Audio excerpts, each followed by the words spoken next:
Paul Arcan a dit « Ouais, il y a eu pas mal depuis cet été, c'est pas mal les changements climatiques, c'est pas pour le mieux. » Puis, en passant, il arrive d'Europe. Il dit que les restaurants, il dit la vie coûte très cher. Hey, ça, c'est spécial. Oui. Ils viennent de... Ben, d'abord, ils sont tous allés en Europe, toute la gang. Oui. OK? Vivre et laisser vivre. Mais c'est juste... Tu sais, le gars parle des changements climatiques.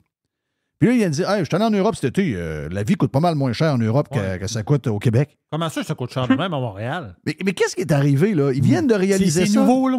Là, autant les médias traditionnels, ils viennent de réaliser que la vie au Québec coûte cher là. Mais voyons donc, c'est quoi cette affaire-là? Là? Hey, puis l'empreinte carbone de voyage en Europe, c'est quand même impressionnant. Là.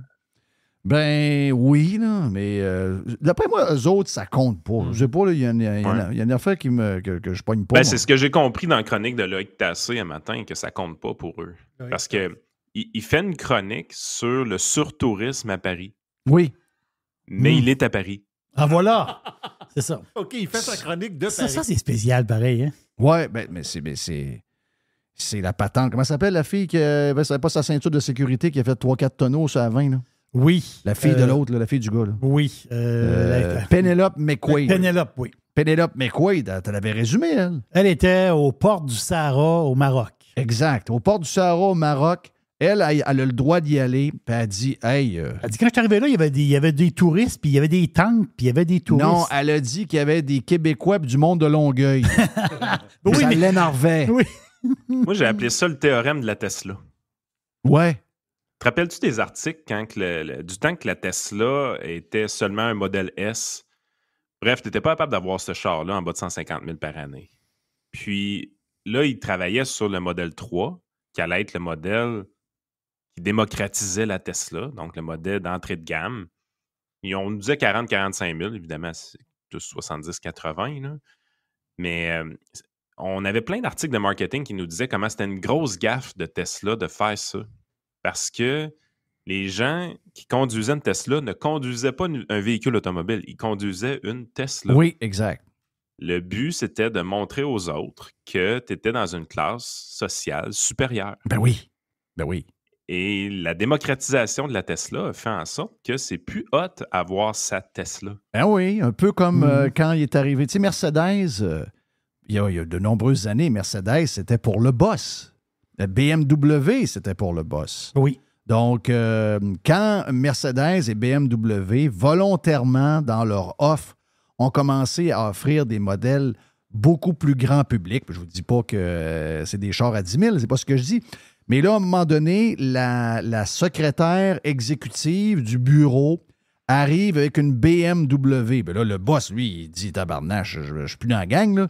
Ça me prend un char qui vaut plus cher que ça. » Parce que c'est des statements importants pour eux autres. C'est comme se tirer un rang. Puis la Tesla, c'était ce symbole-là. Là.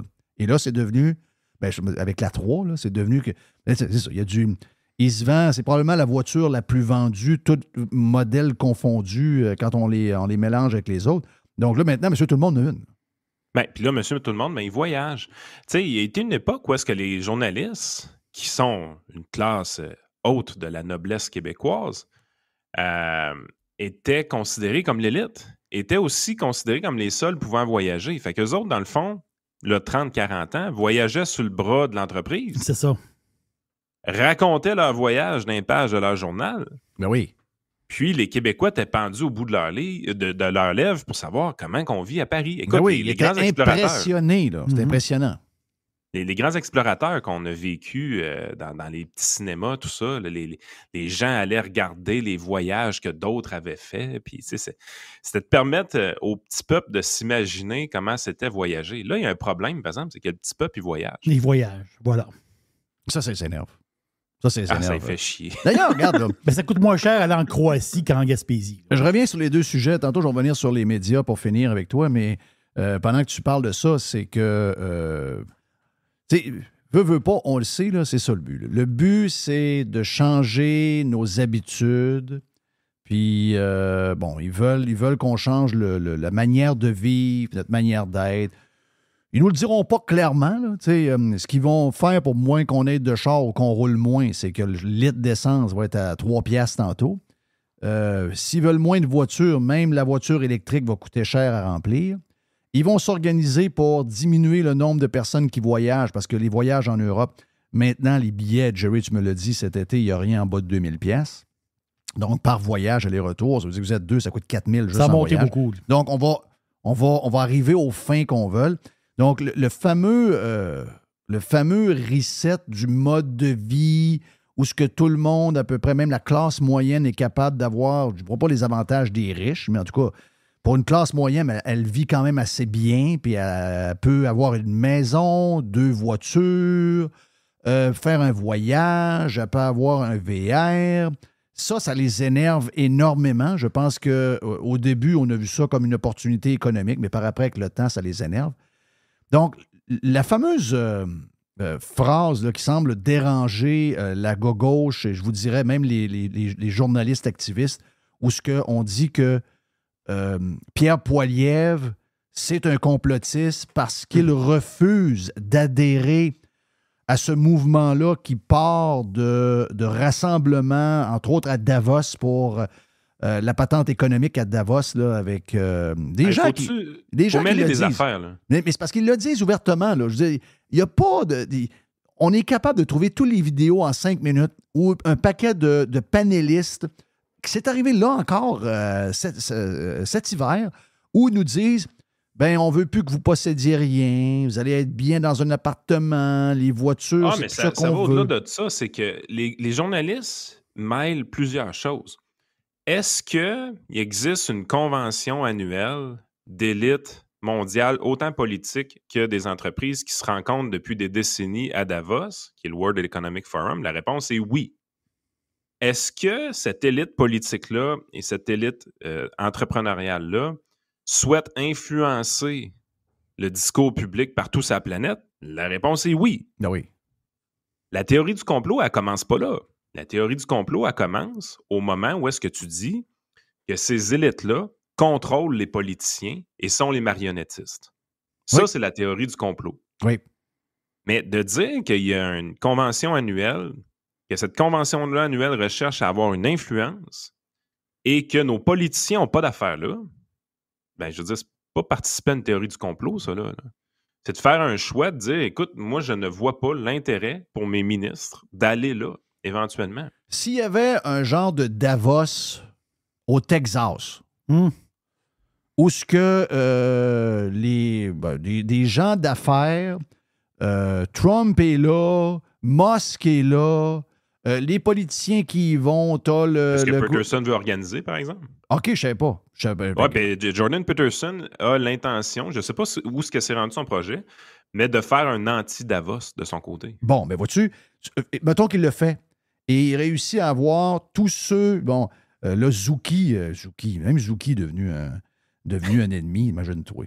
C'est Zuki, il n'est pas plus à gauche que Zuki. Ils se mangent entre eux autres, des fois, eux autres. Donc, mettons, tous ces gens-là, les détestés là, par cette gang-là. Puis là, tu as des entrepreneurs, puis des gens qu'on connaît leur affaire. Ah, lui, il doit avoir un lien, il a déjà donné de l'argent à Trump. Le gars d'In-N-Out Burger, il est là. Les gens de Chick-fil-A qui n'aiment pas les homosexuels sont là aussi. Puis là, ben, mettons que Trudeau dit, ben moi, j'enverrai personne à ce anti-Davos-là qui se passe à Dallas, Texas. C'est une patente du complot? Ben non, c'est la même nouvelle. C'est la même nouvelle. L'affaire, c'est que les médias anglais, puis ça, c'est assez fréquent, Jeff, c'est que tu vois toutes les nouvelles de tous les médias qui ont à peu près le même titre. Sauf que le titre en anglais n'est pas pareil que le titre en français. Le titre en anglais, c'est Pierre Poilievre utilise le langage conspirationniste ou flirte avec le langage conspirationniste. Oh. Alors qu'en français, c'est carrément flirte avec le complotisme. Oui. Les deux mains sont dedans. Tu vois que les anglophones font quand même attention à ce qu'ils disent de ce côté-là. Parce que tu ne peux pas traiter Pierre Poilievre de complotiste. Tu ne peux pas non plus traiter 40% des voteurs canadiens de complotistes. La seule place où tu es capable de faire ça, c'est au Québec, parce que nous autres, on a le Bloc québécois, puis qu'on ne veut pas participer à la politique fédérale volontairement de notre côté. Fait que de dépeindre Pierre Poilievre comme un méchant conspirationniste, ça peut fonctionner au Québec. Mais la réalité, est-ce que Pierre Poilievre fait du clientélisme en disant qu'il ne veut pas envoyer ses ministres à Davos? La réponse est oui, définitivement. Comme tous les politiciens font un clientélisme de leur côté. Est-ce qu'il y a des électeurs du Parti conservateur qui croient à la théorie du complot du World Economic Forum? La réponse est oui, définitivement. Est-ce que c'est 40% des électeurs canadiens qui vont voter pour Pierre Poilievre qui croient ça? La réponse, c'est non. À un moment donné, là, arrêtez de dépeindre tous les conservateurs canadiens comme étant des timbrés. Moi, je suis plus capable de ça. C'est pas la réalité. Mais pour moi, je faisais partie de ceux qui doutaient de ce World. Je savais que c'était très à gauche, là. Mais je savais pas qu'on trouvait des vidéos dans les 2 dernières éditions où on y allait clairement avec leurs intentions vers un nouveau chemin qui me fait peur. Moi, je pensais que c'était de l'interprétation de phrases qu'ils avaient faites. Mais là, je veux dire, à moins que... ça a changé beaucoup, ce forum-là. Ça a déjà été un forum où est-ce que la base de tout ça était très capitaliste. Là. Oui, ben c'est ça. Tandis que là, tu sais, les grands... Moi, ça s'appelle l'Allemand qui est là. Klaus Schwab. Oui, tu sais, lui, ses intérêts, il y a sa fille aussi, je pense, qui est là-dedans. Ses intérêts sont assez clairs. Puis je ne dis pas qu'il n'y a pas le droit de les avoir, puis... Mais tu sais, dites-moi pas que ça n'existe pas, là. Tu sais, je veux dire, lui, il a le droit d'avoir la vision du monde qu'il veut. Puis moi, j'ai le droit d'adhérer ou j'ai le droit de dire, ben, c'est complètement flayé, tu es malade, lui? Tu sais, j'ai le droit de... C'est ça. Mais de me dire que... Parce que moi, j'interprète son affaire puis je dis, Chris, es-tu fou, lui? Mais là, je deviens complotiste. C'est quoi? Ça n'a pas lieu d'être. Ben, ça n'a pas lieu d'être. Et c'est pour ça que quand je vois un journal comme le journal Métro, puis que d'autres vont suivre, ben moi, contrairement à Éric Duhem, parce que Éric Duhem a dit « Ce serait irresponsable de se réjouir de voir des adversaires idéologiques comme par exemple Judith Lucier ou Ève Bérard perdre leur tribune en s'en tenant aux propos du PDG de Métro Média qui a affirmé que la distribution restreinte de Publisac par Valérie Plante a précipité la fermeture de l'entreprise. Éric Duhem est d'avis qu'une presse libre et en santé est une presse où il y a le moins d'interférences possible du politique. Moi, en ouverture, tantôt, je l'ai dit clairement, moi, je pense que c'est une bonne nouvelle. Je pense qu'il doit y avoir... Ils sont rendus trop loin dans leur affaire. Ils sont rendus trop dans l'extrême. Moi, je pense que ces gens-là doivent mourir et laisser leur place. Tu parles souvent de ça dans le cycle d'une entreprise. Puis là, il faut arrêter de penser que, contrairement, mettons, à Woolco, un média ne peut pas mourir. Ben oui, un média peut mourir. Là, on nous présente le journal Métro comme étant un chien de garde de la démocratie. Ben on va arrêter. Voyons donc. Ça n'a jamais existé, ça. Là. C'était saucé à mort comme petit média. Là. C'était très, très saucé. Mais leur impact était zéro ben bord. Mais la seule fois que ça a vraiment pogné le journal Métro, c'était avant qu'on ait des cellulaires. Tu rentrais dans le métro de Montréal, on te donnait ce petit journal-là, puis c'était à peu près la seule chose que tu pouvais faire pour les 15 prochaines minutes. C'est ça. Puis, pour l'avoir lu pendant 4 mois de temps, les nouvelles étaient très, très, très objectives. En fait, produire l'équivalent du journal Métro de 2005, si on veut, demain matin, ça se fait en 20 minutes avec ChatGPT. Là. Oui. Les nouvelles étaient super objectives. Mais là, c'était plus ça. Là, c'était plus ça. Là. C'était devenu un journal de propagande de climat et de gauche extrême. Là. Mais très, c'est ça, très woke. Le seul moment où est-ce que le journal Métro probablement avait un succès commercial, dans le sens qu'il était capable de vendre des annonces, puis d'être rentable, puis de payer ses journalistes, c'est avant qu'on ait des cellulaires dans le métro. C'est pas plus compliqué que ça. Mais là, quand ça s'est arrivé, il a fallu qu'ils se battent autrement, puis ils ont choisi l'activisme politique. Puis pour avoir de l'argent, ils ont choisi d'aller chercher des subventions puis des choses comme ça. Le bout des Publisac, là, c'était une grosse crosse, cette affaire-là, dans le sens que tout le monde le sait que les journaux qui sont dans un Publisac, personne ne les lit. C'est juste que ça a pris du temps aux annonceurs pour s'en rendre compte que ces publicités-là n'étaient pas efficaces. Exact. Ils ont été capables de vivre sur cette méga crosse-là pendant pour être lu, il faut que tu sois bon. Il faut que tu t'occupes des gens. Ils ont couché avec le diable, là, OK?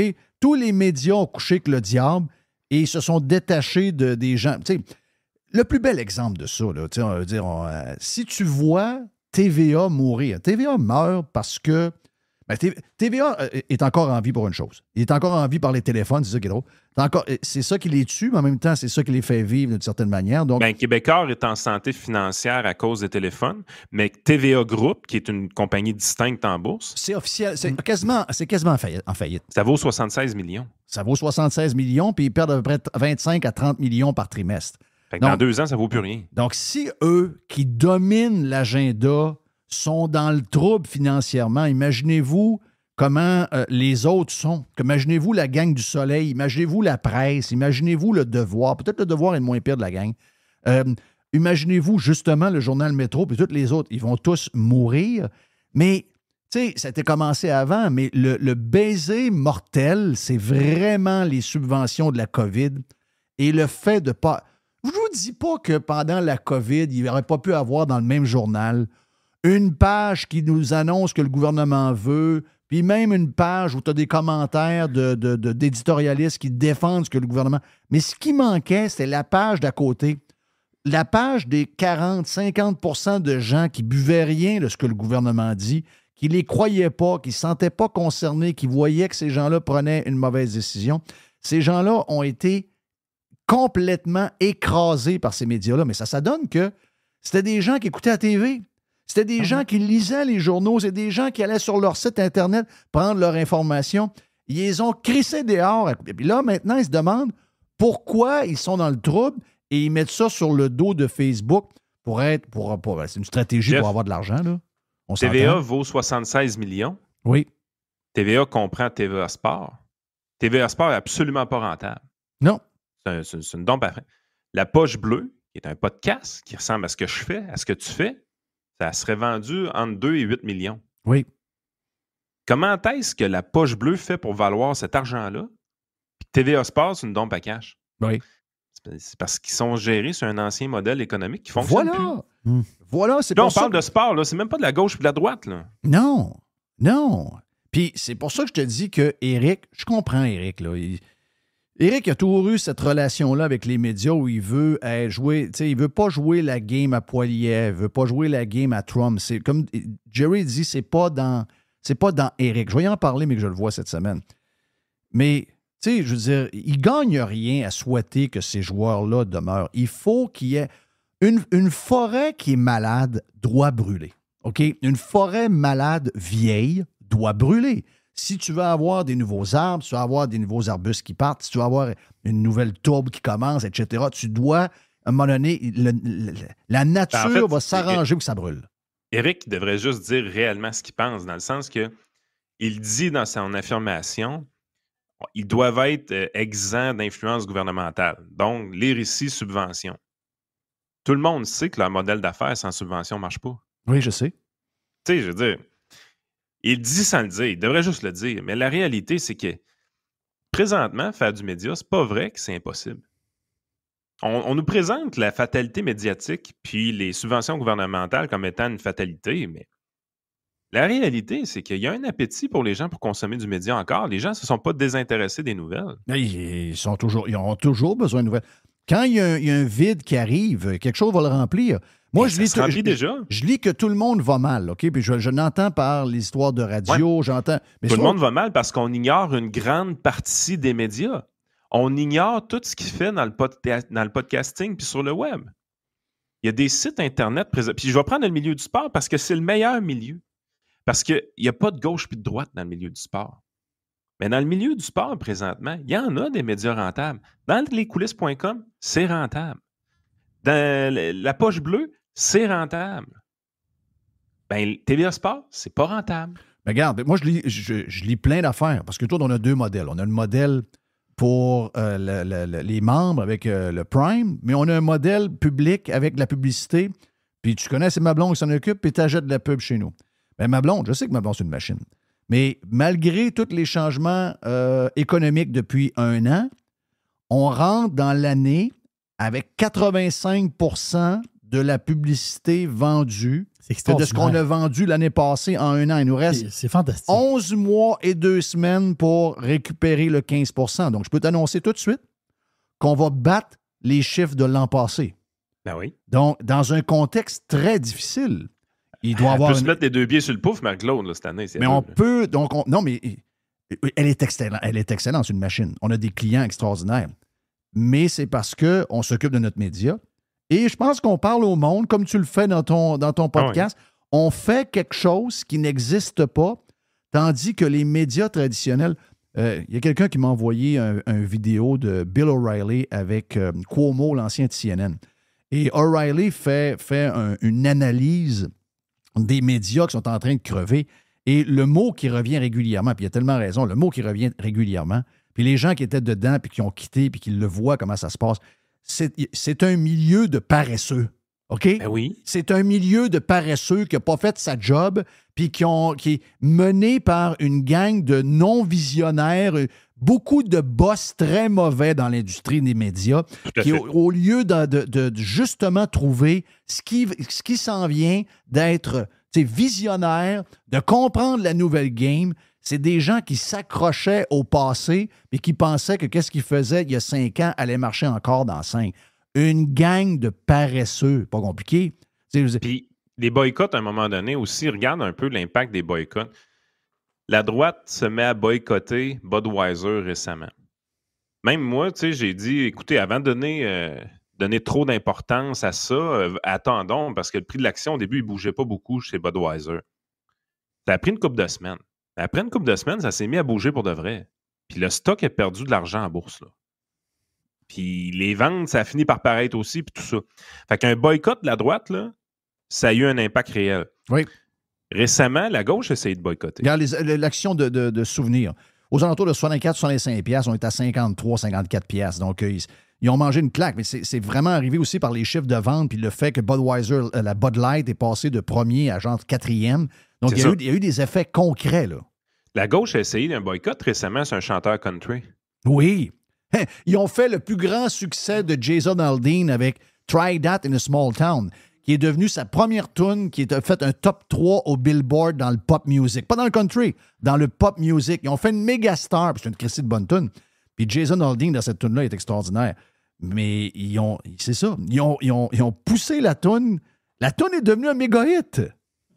Fait que, tu sais, à un moment donné, tu es là, tu te dis, le prise déformant médiatique, où est-ce que tout est allé d'un côté, puis on a ignoré, tu sais, je veux dire, prends au Québec, là. Je me suis amusé cet été à chercher toutes sortes de classements de podcasters. Genre, puis tu sais, tu sais un peu comment ça marche, là, les statistiques dans le podcasting, c'est un peu de la merde. Oui. Fait que, tu sais, tu veux faire des listes. Fait que là, il y a toutes sortes de gens qui ont fait des listes, les meilleurs podcasts québécois, ainsi de suite. Évidemment, ton podcast puis mon podcast n'est jamais nommé là-dedans. Là. On fait partie d'aucune liste, là, tu sais. Mais Christy, les podcasts qui sont sur ces listes-là, des fois, ne sont pas écoutés, là. Les médias traditionnels font comme si on n'existait pas. Tant mieux. Mais tu sais, ça fait un vacuum incroyable. Mais ils nous laissent le champ libre. Ils nous laissent carrément le champ libre. Et c'est ça qui fait... Tu sais, quelqu'un qui lit là-dessus, il sait c'est lequel les podcasts qu'il lève. Ils savent, Mike Ward, toi, Filion, etc. Ben oui, toutes ces affaires-là, ils savent tout ça. Mais ils font semblant que ça n'existe pas. Comme si, mettons, ils nous parlent de bons burgers à manger dans un restaurant. C'est sûr que tous les burgers populaires du monde normal ne seront pas dedans. Ça va être toujours des places très petites où le burger coûte très cher que peu de monde connaisse. Ben oui, ils veulent toujours se tirer un rang. C'est toujours la même gamique. Mais récemment, comment ça se fait qu'il n'y a plus personne qui me lit? Ben oui, parce que les gens ne se reconnaissent plus. Même quand tu leur donnes une liste des 10 places, des 10 joints pour trouver un bon burger, tu n'es même pas capable d'aller proche du monde. Tu t'en vas dans une liste de restaurants inconnus. Puis le monde dit ben Chris, à qui tu parles, toi? Ben c'est le même. C'est pour ça que moi, regarde, je veux dire, je suis un entrepreneur dans l'âme, tu en es un encore plus que moi, Yann. Puis moi, je me réjouis pas de voir des entreprises fermées. Sauf qu'il y en a qui méritent de fermer. Mais c'est pas vrai que les médias se portent mal. Ils se portent mal si et seulement si vous excluez ce qui va bien. c'est ça. Exactement. Ben oui. Il y en a. Au lieu de. Garde, je vais me lancer une fleur. Moi, là, ça fait 17 ans qu'on est là. Tu t'adonnes à connaître un peu plus les résultats. On n'est pas à bourse, donc c'est pas public, mais tu t'adonnes à connaître un peu plus parce qu'on fait des affaires ensemble. Tu sais un peu que moi, ça va très bien depuis 17 ans. Ben oui. Moi, si je suis aux États, je suis une référence. Ici, je suis un trou de cul. Un gars qui fait de la radio dans son sous-sol. Un gars qui parle à personne. Un gars qui... Ailleurs, c'est un succès. Tout le monde donne ça en exemple. Mais pendant ce temps-là... Puis moi, ça ne m'a jamais vexé vraiment parce que je me disais, ouais, on verra à la fin si c'est le gars de sous-sol puis le gars pas écouté qui va mourir. C'est pour ça que je me réjouis de rien. Tu sais, je ne suis pas en train de... Quand je vois quelqu'un, je me réjouis pas. Mais c'est nécessaire. Et ils ont couru après. Ils sont en train de crever, pas par la faute des autres, pas par Facebook, pas par ci, pas par... Ils crèvent par leur faute. Donc, carrément. Puis tu sais, le seul volet qui est apolitique un peu, c'est Mike Ward dans le podcasting. Puis lui, c'est pas gênant de se coller à Mike Ward, mais regarde les imitations de Mike Ward qu'il y a sur le système de podcast au Québec, c'est l'enfer. Les wannabe Mike Ward, ça fait la file. Ah oui? Ça fait la file. Tu sais, t'as une liste interminable de gens qui veulent faire comme lui. Tu sais. Fait que ce que je trouve juste fascinant, c'est dans le domaine de l'actualité puis de la politique, il n'y a presque rien. C'est vraiment le désert. Quand tu regardes vraiment les podcasts qui existent, c'est le désert, alors que tu as clairement prouvé au fil du temps qu'il y a une pièce à faire avec ça. Mais personne ne se lance pour venir compétitionner parce qu'ils ont peur de ce que les médias traditionnels vont dire d'eux. Comment tu trouves ça, toi, que Acide Blais j'adore Acide Blais. A 10 fois plus de vues que quelqu'un qui fait une patente traditionnelle à TVA ou sur un poste sur le câble, là, genre de patente spécialisée. Ces gens-là font des... Hey, il y a un scénariste, il y a 2 caméramans, il y a quelqu'un qui s'occupe du maquillage, quelqu'un d'autre qui s'occupe des cheveux. Ensuite, il y a quelqu'un au marketing. Mais non. Acide Blais, il fait une affaire dans son char, il fait des dating sur une vidéo de 2 minutes. Il parle vrai, Acide. Là. Ben oui. C'est ça l'histoire. Mais Roxane la banane. Ben, Roxane la banane, pareil. Mais moi, j'ai compris tout de suite quand je les ai vus la première fois, c'était quoi le succès. Mais pour quelqu'un dans les médias traditionnels qui est en train de crever, il regarde ça, puis après 30 secondes, je dis la merde, ça. Il ferme la patente, ça ne l'intéresse pas. Il ne voit pas qu'est-ce qui pogne là-dedans. Il ne voit pas le potentiel. Mais il ne voit pas pourquoi. Pourquoi ces gens, ce monde-là, très simple, super de bons communicateurs qui ont compris la patente, mais comment ça se fait qu'ils viennent toucher quelque chose chez le monde? Ben, le gars, il ne sait pas. Lui, il retourne dans son univers où il va faire une émission pareille qui va coûter 100 000 fois plus cher que ben, en fait, l'autre, ça ne coûte rien. Là. Mais ils ne comprennent pas l'affaire. Donc... Ils ne comprennent pas, Jeff. Goodbye! Ils ne comprennent pas parce qu'ils sont prétentieux puis ils ont toujours été au-dessus de tout. Si je fais un parallèle, qui est peut-être boiteux un peu, mais le câble puis tout le streaming. À un moment donné, le câble, là, ça coûtait une fortune. Puis quand tu voulais avoir un package spécial, il faut que tu écoutes ton monde. Le monde dit, ben moi, j'écoute ça. Là, non, c'est ça que tu vas écouter. On va te mettre ça dans un package. On va te tripoter quelque chose. Au moment où tu peux te libérer de tes chaînes, le monde, il coupe le câble. Parce que, comme moi, j'ai fait il y a plusieurs années. À un moment donné, il faut que tu écoutes ta clientèle. Mais ça, c'est drôle. Parce qu'une des raisons pourquoi on a voulu faire mes choix à l'époque, tout le monde pense que c'est telle affaire qui a été dit. Non. Quand vous regardez la vraie histoire, c'est moi qui ai parti en guerre contre Bell dans l'histoire du piratage. Quand vous regardez les dossiers du CRTC, ce qui a fait mal. Au CRTC, là, les gens qui ont du pouvoir, c'est assez simple à comprendre. C'est tous des anciens gars de chez Bell. Oui. Quand j'ai touché à la patente de Bell, puis j'avais dit que s'il y avait du piratage, dans ce temps-là, les gens pirataient l'équipement de Bell. Oui. J'avais dit qu'ils le méritaient. Parce qu'ils volaient le monde avec les 25 premiers postes que personne ne voulait à 25$. Il y avait de l'abus. Puis par après, c'était des packages à plus fini. Ils ont corrigé un peu avec à la carte plus tard. Mais c'est là que ça a commencé. Et un peu comme on l'a fait sur plusieurs dossiers, on a été un peu à l'avance. On a dit, c'est sûr que vous allez mourir. Soit que vous allez vous faire pirater à tour de bras ou un jour, votre Waterloo va arriver parce que vous abusez du monde. Un peu comme il y avait abusé dans le téléphone dans le temps avec les longues distances, toute la patente. Oui, exactement. C'est ça qui est arrivé. Et là, ça a pris quoi? Une dizaine d'années, puis bang! Ils se sont fait manger à une rapidité incroyable. Même les plus gros de ce monde, les ESPN ont de la misère à arriver. Ils doivent se marier avec des compagnies de paris sportifs pour survivre, puis trouver des nouvelles solutions, etc. Donc, oui. Mais tu sais, ton modèle d'affaires tenait au Publisac, là. Oui. Il n'y a personne qui lit ça, le Publisac. Ben, c'est comme si ton modèle d'affaires dépend de Facebook. Tu as une décision d'un changement d'algorithme sur Facebook que ta business soit à terre. Ben, c'est ça. Sois juste bon, puis tu vas survivre. Puis peu importe sur quelle tribune tu vas être, puis comment tu vas être distribué, si t'es bon, le monde va vouloir Le monde va te chercher et ils vont te trouver parce qu'ils te veulent. Si Acide Blais est capable de vivre de ça, là. Voilà. C'est Acide. Power. Quand est-ce qu'on va l'avoir, Acide? Il va-tu venir à un moment donné? Bientôt. Bientôt. Il dit qu'il est gêné. C'est pas vrai, ça. Ouais. Les gens de TikTok live sont tous un peu gênés. Hey, thank you, Yann, c'est le fun. Yes. Yann Sénéchal, votre conseiller.net, podcast de Yann et Frank.